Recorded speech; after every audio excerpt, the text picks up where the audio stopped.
Hello and good morning, everyone, and welcome to your daily sit rep for Monday, the 8th of September, 2025. I'm your host, Mike Shelby, and with that, let's go ahead and jump inside the belt with Robert. Good morning.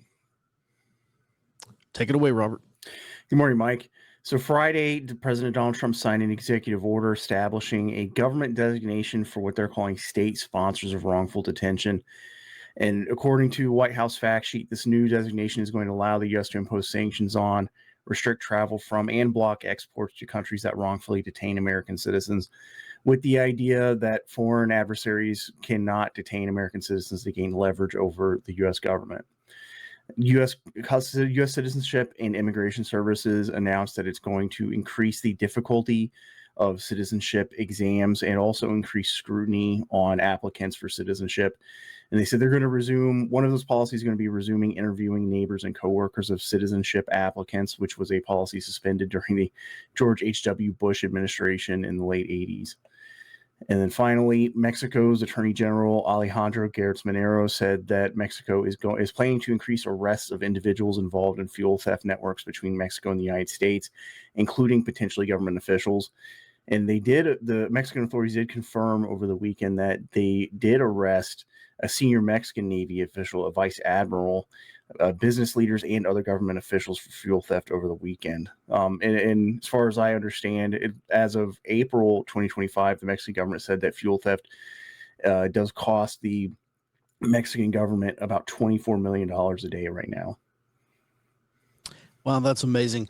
We've heard a lot about that, and I wonder why now? I mean, presumably they should have been cracking down on that for a while. It's been a years, maybe decades long problem.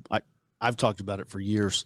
How they'll just go in, they'll tap these little holes in the pipelines, and people will line up with buckets and bags and all sorts of stuff and siphon gasoline straight out of the pipeline. Sometimes they create a spark and they explode. There's that one instance in Mexico, killed 180 people or something like that. Insane. I do wonder why now, though. Did you see anything on that, Robert?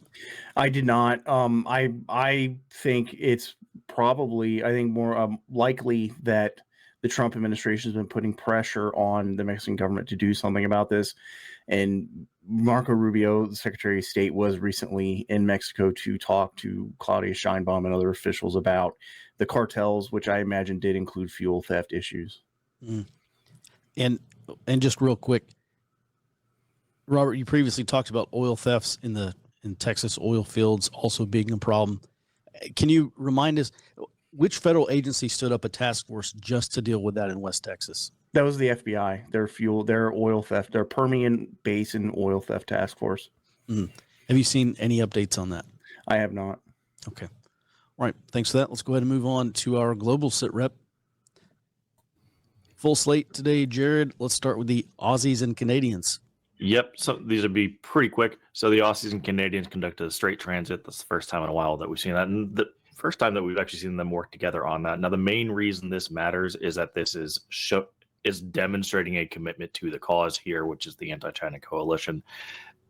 Just like when Germany transited last year, these are support nations, as I'm conceptualizing them. They're not primarily going to be combatants. They're primarily there to provide support to the rest of the coalition. Canada through fuel, Australia as basically a basing area. Across the Philippine Sea, the Japanese Prime Minister resigned over the weekend as well.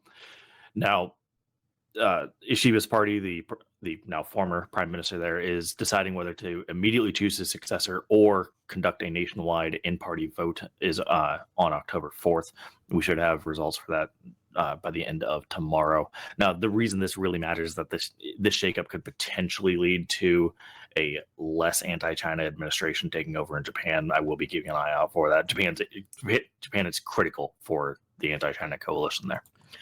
Also, just Jared, real quick, I noticed that the investment banks were talking about that late last week, about what that might do to the Japanese treasury markets. And if there's a meltdown in Japanese treasuries because they're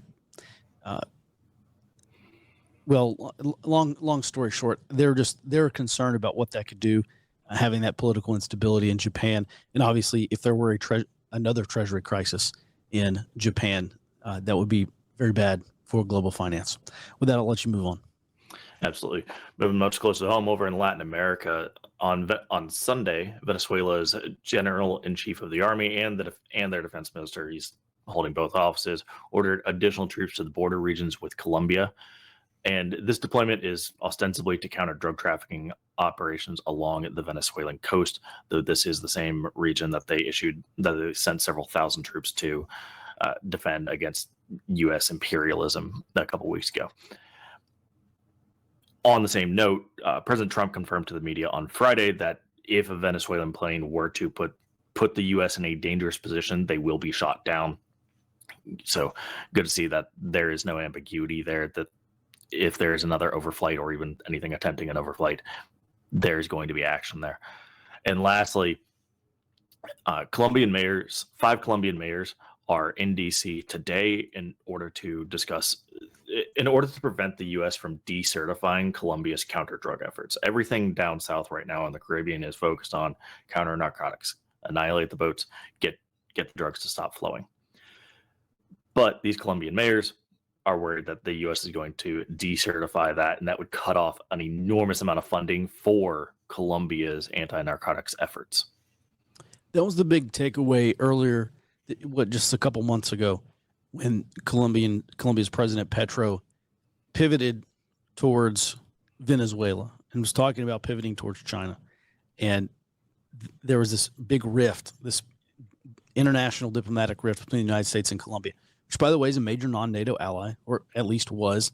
And then there was talk about the United States potentially cutting off Colombia because of this pivot. And one thing I mentioned is that the United States is pretty critical for counter narcotics in Colombia. And the risk there is that I'm not advocating one way or the other. I'm just saying if the United States does not provide support to Colombia's counter narcotic efforts, they are going to proliferate the narcotics. All right. Thanks for that, Jared. And let's move on to 40 protests today. By the way, we're still in this protest phase. I think we've seen attempts by this protest movement to conduct a little more selective resistance. So things like occupations and sit-ins, we've seen a handful of them already. It does not scream to me that they are trying to break out into this second phase of what is effectively organized resistance. That's going to be the next phase of this. That's it. We will be there. They are going to get into it maybe later this year, definitely some next year.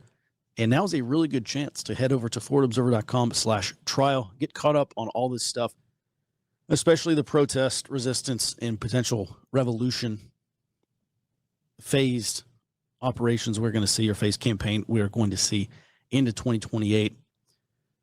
Coming up on the early warning briefing for members only, where Robert's going to update us on the Trump surge into, well, let's see, there's D.C., Chicago.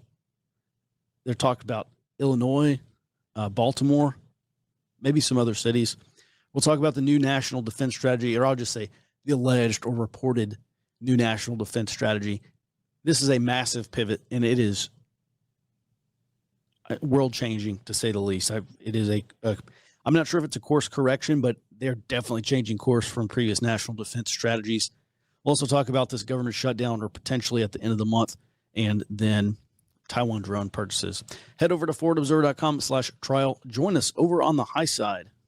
And our members only early warning briefing starts right now.